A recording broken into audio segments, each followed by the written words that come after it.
Hello there, and welcome to another edition of Truth and Rhythm, brought to you by funkinstuff.net. This is the interview show that gets deep in the pocket with contemporary music's foremost masters of the groove. I'm your host, Scott Dr. Jakes Goldfine, musicologist and author of Everything's on the One, the first guide to funk. If you don't have your copy, get on over Amazon and pick one up. You'll be so glad you did. It's chock full of funk goodness. So get a copy. Get another copy as a gift. Much appreciated. And you'll enjoy it. Whether you're watching or listening, as always, I thank you very much for your continued support in the program. And if you don't subscribe, do so to the Funk and Stuff channel on YouTube, and you'll never miss a single beat of Truth and Rhythm. This episode features one of the true giants of jazz, funk, and soul music. Vibraphone master, keyboard player, singer, composer, and producer, the incomparable Mr. Roy Ayers. Debuting with a straight-ahead jazz style in 1962, and the decades that followed, he would go on to record more than 60 albums under his own name and that of his band Ubiquity that blended a multitude of genres and paired him with many of the 20th century's most accomplished musicians. They included Herbie Hancock, Ron Carter, Herbie Mann, James Mtume, Stanley Clarke, Grover Washington Jr., Edwin Birdsong, Hubert Laws, Sonny Sharrock, Alphonse Mouzon, Billy Cobham, Wayne Henderson, Nate Phillips, and so many more. Patrice Rushen, that's another one. So what an incredible group of folks that Roy worked with. Some of his best known and exceptional tracks include Running Away, Everybody Loves the Sunshine, Freaky Deaky, Get On Up, Get On Down, Spirit of Doo-Doo, Pretty Brown Skin, Change Up the Groove, The Fuzz, Red, Black, and Green, Rhythms of Your Mind, The Boogie Is Back, Brother Green, Life Is Just a Moment, The Black Five, 2000 Black, No Question, The Old One, Two, Move to Groove, Searching, Vibrations, Fruit, Love Will Bring Us Back Together, Don't Stop the Feeling, Rock Your Roll, Baby Bubba, Africa, Center of the World, Feeling Good, Turn Me Loose, Fast Money, Everybody, Gory Island, and Blast the Box. Whew, that's just a sampling of the fantastic work that Mr. Roy Ayers has given us. His grooves are among the most sampled in hip-hop history, and he has been credited with spearheading the acid jazz movement and has been referred to as the godfather of neo-soul. Truth and Rhythm had been pursuing Ayers for well over a year to appear on the program, and ultimately he declined to participate in being videotaped. So the audio phone interview that follows has been set to assorted Ayers visuals. And at his advanced age of 78 years old, his memory and diction are not as acute as they once were, and he can only manage a half hour of time. That meant focusing more on the big picture rather than being able to drill down and dissect specific albums and tracks. And I was prepared for that. But still, it was a tremendous honor to speak with him, as Ayers is a humble, gracious man whose life is all about the music. Let's join him now to hear about how he has spread good vibes for more than half a century. Mr. Roy Ayers. I'm delighted to welcome to the Truth and Rhythm Show one of the legendary giants of jazz, funk, and soul, vibraphone master, Roy Ayers. Roy, thank you so much for joining me. Thank you. How are you? My pleasure. I'm fine, and everything's good. You coming to us from Los Angeles? I'm sorry? Are you in Los Angeles today? No, I'm in New York. New York? I'm in New York. Oh, okay. But I'm in New York at my home. You must have called my home. That's right. Well, I know you're from Los Angeles, so I got a little mixed up. Okay, well, I'm here in Los Angeles, and I'll be in L.A. in maybe a week or so. Well, you're talking to a fellow Angelino, so I appreciate that. I'm from Los Angeles, too. Okay, that's good. Yeah. All right, ready to tackle some questions? Yeah. Great. So let's start from, what's going on right now, and then I'll work back a little bit. So what have you been busy with, the past year or so? What are you up to right now? Just writing music and recording, and it's just all the normal things. You still keep so busy. I mean, it's amazing. You've been so prolific throughout your whole career, and what drives you, Roy? Well, I get driven by the music. The music drives me crazy.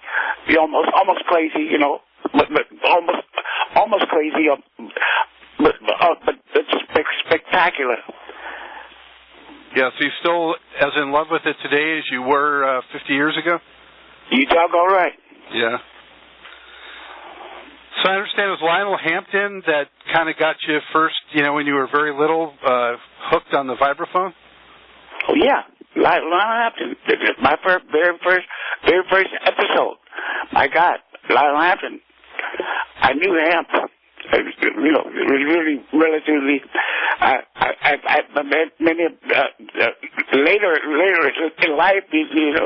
When he was in his 90s, darn near 100. I went to see him, and he remembered me. My God. Wow, that's great. And you play a lot of other instruments too. I think some people might not realize, but you also play keyboards, and I mean you're a multi-instrumentalist. Well, yeah, I guess I'm a multi-instrumentalist, but I guess I play vibraphone. Vibraphone, but the vibes come from the piano. Way back in the early days, how did you cultivate or develop your own style and sound, Roy? I guess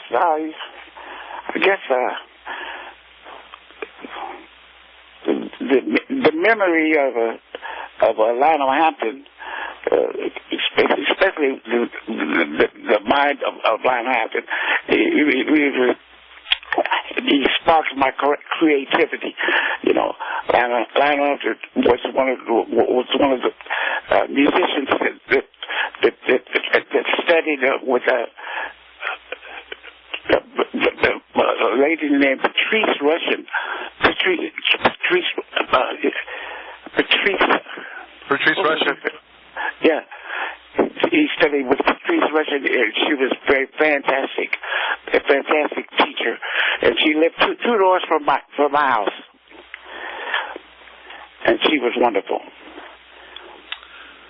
What would you say makes for a really good special player on the vibraphone? A great special player, I guess. I think about people like a guy that just passed. Bobby Henderson was really a very special vibist, and he's a very, very special vibraphonist, and there are a couple of other vibists that are around, Bill Jackson and Gary Burton. These guys are fantastic improvisers. They're fantastic improvisers, but they have a very strong rapport. Do you feel like it's becoming sort of a lost art form, or are there still young people that are going to play the vibes? Oh yeah, they have a lot of young vibes. This guy that imitates me, I can't believe it. The kid in I think it's Greensboro, North Carolina. He imitates me. He's fantastic. He's fantastic. He'll get along, I think, with the world. Is that right? I'm in North Carolina. I'm in the Charlotte area. Who? Yeah, that's where I'm coming from right now. I'm near Charlotte, so I'll have to. With who? I'll have to look out for that guy you're talking about in Greensboro. All right. He was fantastic. Yes. Fantastic young guy. Vibraphonist, my guy. He's of the other race. He's very, very good. Roy, as we look at your career, you've done so many genres of music, and you've combined them and blended them, and you started out playing pretty much straight up jazz on Atlantic, and then you kind of really started mixing in other styles. When yeah, you went to a little bit of everything, and it's good because the music is much very flowing to other degrees. There are other degrees that are like rap and all this. It's crazy stuff, but I love it. I love it. Music is music, right? Oh yeah, look at it as music. As music, that's beautiful. When I look back at your tremendous legacy of recordings, I think you've done like 60 albums, maybe more, but you've worked with so many greats over the years. I mean, I can't believe it when I went back and looked today at all the people that you've worked with. I mean, oh man, it's wonderful. Yeah. Rick James was probably one of the best. Rick James was really wonderful. Yeah, so you knew him pretty well? Oh yeah, he was very, very, very, very well. He's one of the best creative artists, my God. Guys that been Wayne Henderson was past Wayne Henderson of the Crusaders and Rick James. My God, these guys are fantastic in the studio. Oh man, these were wonderful, wonderful. God, such a creative source, creativity was just blooming out of the guys. These guys were really wonderful creative artists. In the 70s, you worked with Edwin Birdsong, who just passed, unfortunately. Yes, he just passed. I can't believe the Birdsong passed, man. Yeah. Birdsong was one of my favorite people. My God. Yeah. What do you remember about him, making music with him back in the 70s? Creativity, man. Creativity. All these guys were very creative. Their creativity goes well beyond, I guess, imaginary. You can't imagine what these guys could do. My God. Mtume, I work with Mtume. I forget his last name, but he was a great artist. Mtume, you heard him, right? Yeah, no, I've had Mtume on my show. It's James Mtume. Oh yeah, James Mtume. Thank you very much. Yeah, he's wonderful. Yeah, I'm just gonna run through some names real quick that I noticed that you worked with, just so listeners have an idea. But people like Ron Carter, Hubert Laws, Herbie Hancock, Herbie Mann, Alphonse Mouzon. Who else? Later on, you worked with people like Omar Hakim on drums and. Oh my God! I got. You're missing a few. That's right. Yeah, I'm still looking here through these names, but Stanley Clarke and I mean almost anybody that you can think of in the jazz R&B realm, you seem to kind of worked with at one point or another. Well, I've worked with so many people. I've worked with, oh my God, Patti LaBelle, of course, Dee Bridgewater, so many wonderful people. My God, there's so many people I can't even think of all of them.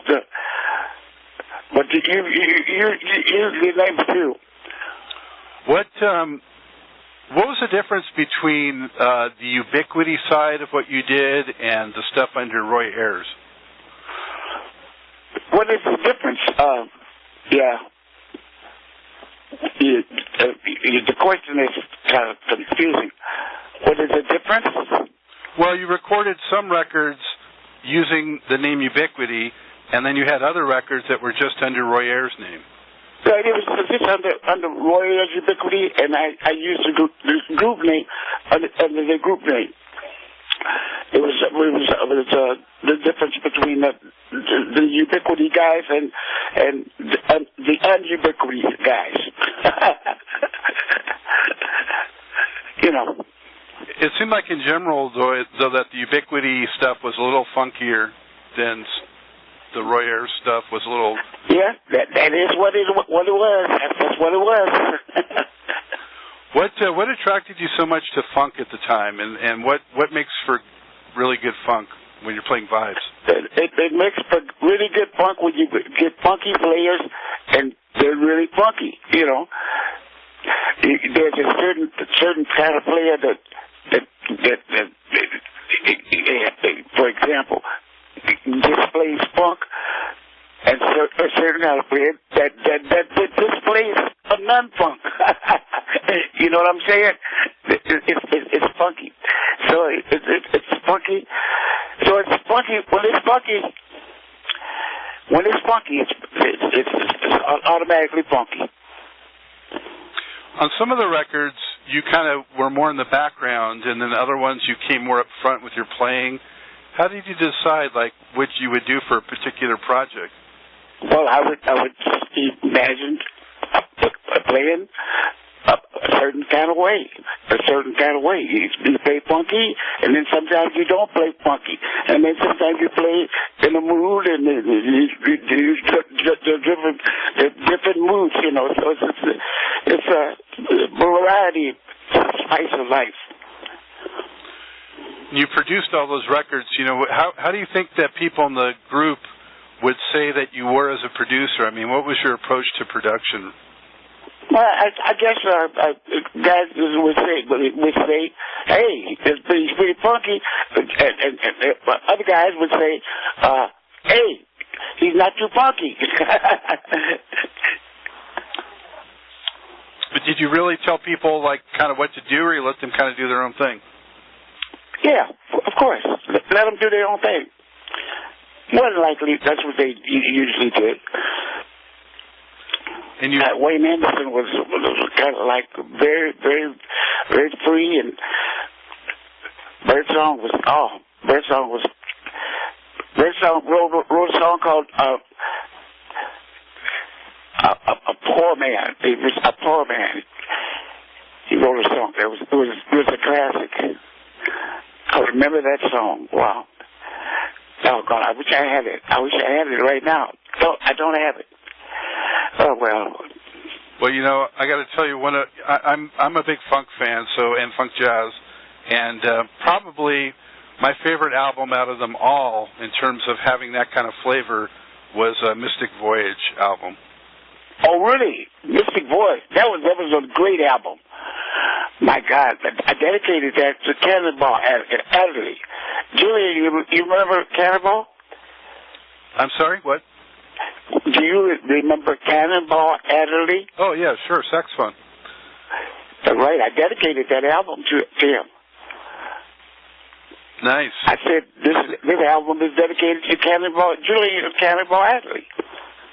Wow, and you're doing so much on that record, too. I mean, you're credited for synthesizer and clavinet and percussion. Oh, thank you. And singing. Yeah. But thank you. Songs like Spirit of Doo-Doo, though, which is a Birdsong song, I mean, that is so funky. Oh, yeah. It was classic. My God, Birdsong. My God. People just die fast. Just go quick. Or they just die fast. They're fast with me. You know. Yeah. Well, so when you were making these records, I mean, you put so many out. Did you care much about having commercial success, or were you just doing whatever was your muse? Yeah, I cared about everything. I cared about everything and anything that was related to me. It's a wonderful thing when you have commercial success. It's a beautiful thing when you don't have it. But whether you have it or not, you just live with it. You just go with it. Enjoy it. I would have to say probably the song that got the most airplay on black radio in the 70s was possibly Running Away. got a very big hit, a big hit, Running Away, Doobie-doo, Run. Yeah. My God. Yeah. I remember that. When you were recording songs like that, did you think at the time that was going to be a hit? Oh, you play it by ear, but you go with the record company. The people that at the record company said, "Roy, you got a hit, Roy," and they made it. They made it a hit. They used to work be very strong, and it was very hard. Hardly get it. It was very I was very appreciative, and so I was in my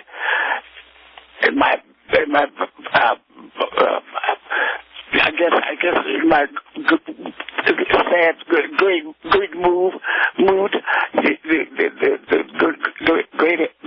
I had a lot of great moods, and they were at that mood. A lot of bodies. Oh my God, it's wonderful.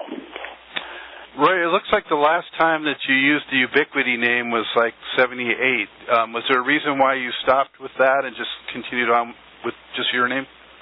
Well, basically, I just was going for Roy Ayers, for Roy Ayers instead of Roy Ayers Ubiquity.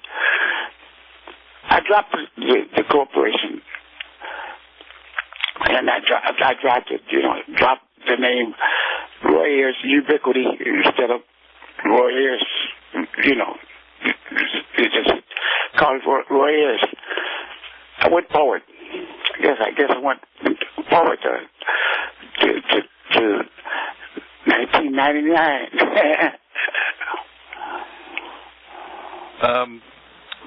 Looking back, can you tell me maybe one or two of your most memorable times performing? Oh, most memorable! Oh my God, they have been great times at the Paramount Theater in Washington D.C. Sorry, it was Washington, the state of Washington, and most memorable times it was at the Paramount Northwest Theater. It was wonderful. Just because the crowd was so great and the venue was so great, or what made it so special? Yes, Paramount Northwest, and also another theater is the Washington. What's the name of the theater? The name of that theater was Connecticut. Bill Washington. He was the wonderful promoter. Bill Washington. Oh my God, he died. My God, he was wonderful. He was a wonderful guy.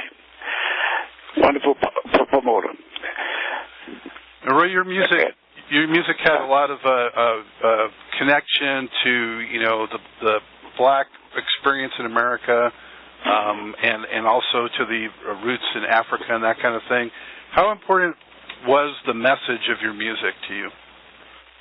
Oh, it was very, very important. Important to me to reach a higher audience and a better audience, and I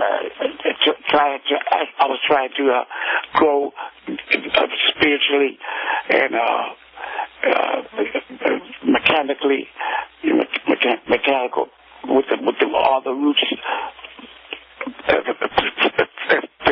Fit in my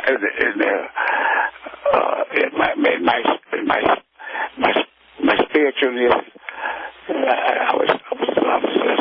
I was with African musicians, Fela Kuti, and I worked with him, and I worked with him overseas, abroad, and we did some great things. We did some fantastic things. As a matter of fact, I'm going to be releasing another CD on Fela myself. I'm going to be releasing this pretty soon to another label.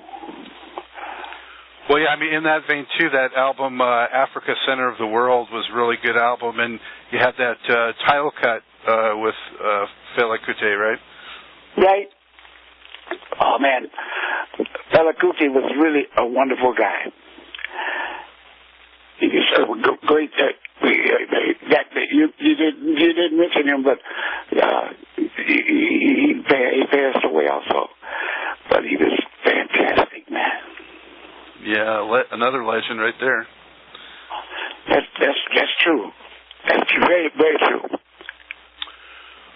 So later in your career, you got into some record labels and different things like that. Is there anything that particularly stands out from your life in the music business?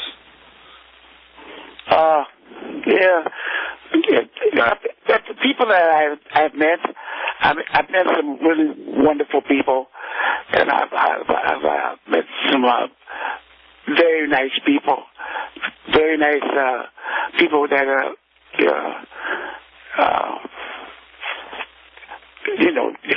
the George Benson and the George Benson and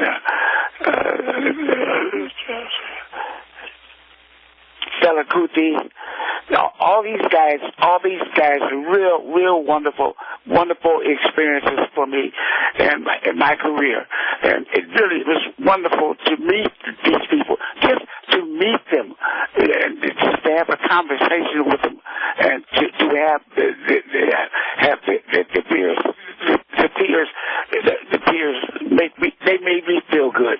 They made me feel good, and made me feel wonderful, and it was a wonderful experience for me to have met all of these people, and I can't express to you the feelings that I've had with the experience in my voice. You understand? It really makes me very sober and makes me feel very good. It sounds like, you're a very humble guy for all that you've accomplished, so I got to ask you, Roy, how's it feel to be referred to by people as, not only a jazz funk pioneer and legend, but also doing things like spearheading the acid jazz movement and being the godfather of neo soul and one of the most sampled artists in history? How do you feel about those things? I feel really wonderful, and I really feel respected. A whole lot of respect, and it's with all the people that I have met in my life. In my life, in music, from musicals, they will live forever and ever in my mind. What did you tell people when they might have said, years ago, maybe criticized you for not being a jazz purist? Oh, it doesn't matter. I've had letters like that, and they said to me, I put them to the side. So I just put them to the side, just like I put all the rest of them. Put them to the side. People have said that I'm not a purist. I said. Yeah. Well, go ahead with yourself. Yeah, just roll off you. This is what they do. They do some people, but some people. They say.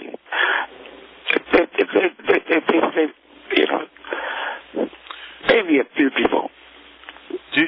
If you want 2 or 3. Roy, can you recall maybe one of your favorite solos or a musical statement that you made that really stands out to you? Yes, on Africa Center of the World, I did a special thing with Africa home. That's what Africa Center of the World. Are you familiar with that? Are you familiar with that? The album you're talking about? There's a yeah. That's a live recording, right? Right. Yeah. Really great. Yeah, I remember that, and I remember stating that Africa, Africa, Africa, Africa, Africa. Freedom in the home. Freedom in the home. Freedom in the home. Think about it. Think about it. Freedom in the home is wonderful. What's typically going through your mind when you're cutting loose on a solo in improvising? What's going through your head?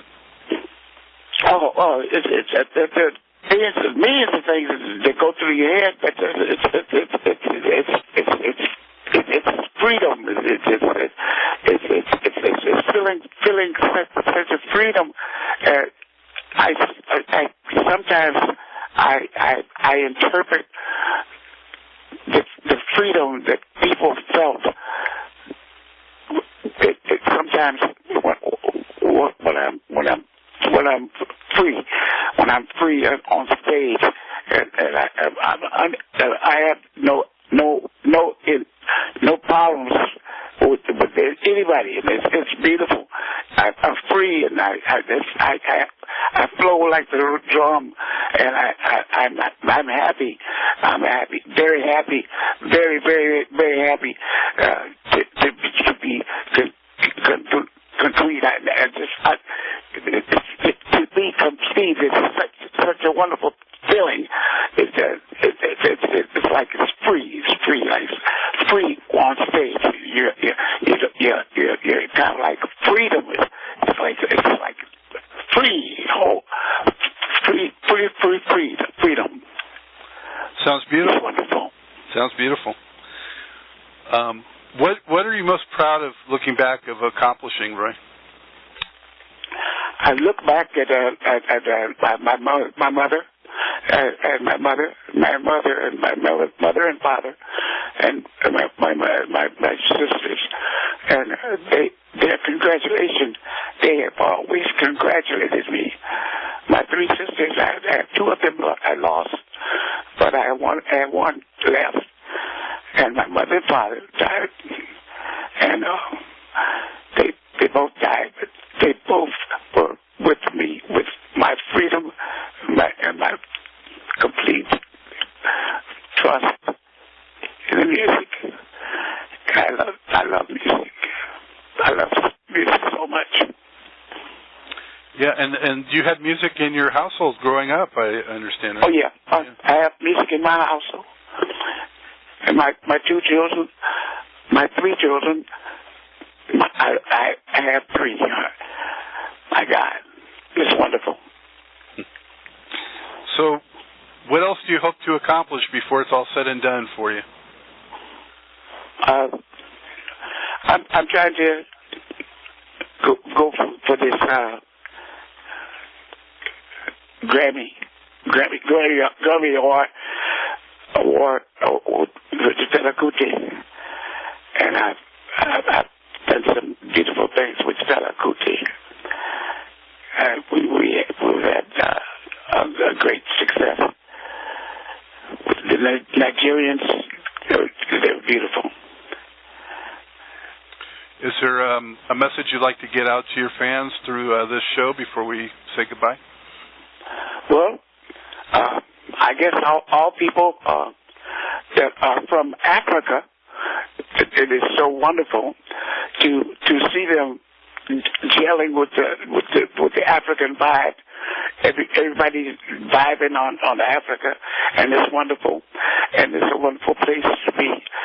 It's a wonderful place to be from, and of course, to be from Africa is a wonderful thing. It's probably the most beautiful thing in my life, and I love Africa, and Africa is where I'm going back to. My roots will eventually go back to Africa, and they'll be there. Thank you, Roy. It's been so great. Scott, it's my pleasure. Thank you very much. All right, take good care, Roy. Thank you. Welcome back to the world of live video. It was such a thrill to speak with Mr. Roy Ayers. While he may have been a little hazy in some of the facts and challenging to understand at times, what really shined through was his undying love of music making and appreciation for life and all his collaborators and all his fans. Thanks once again to funk, jazz, soul legend, Mr. Roy Ayers, for the time, and also his daughter, Ayana, for coordinating the interview. Much appreciated. Speaking of appreciation, appreciate those who subscribe to Truth and Rhythm. And you do that at the Funk and Stuff channel on YouTube. If you haven't already subscribed, what are you waiting for? Get in there. It's free. You'll get the show before anybody else. You'll be in the inside track. And tell a friend, tell family. Need that support. Show these funk, jazz, R&B, soul artists that you love what they do and that you support this program that supports them and their legacies. Also write me. Drop me an email at scottg@funkandstuff.net. Let me know what you like about the show, who else you might want to see, other music that's on your mind, whatever. This is your show. Take control, take the reins, and help me drive this baby. It's a two-way street, and participation is much appreciated and a lot of fun. So keep them coming. And with that, as always, this is Scott, Dr. G. Goldfine, saying, keep on vibrating to the rhythm of the one.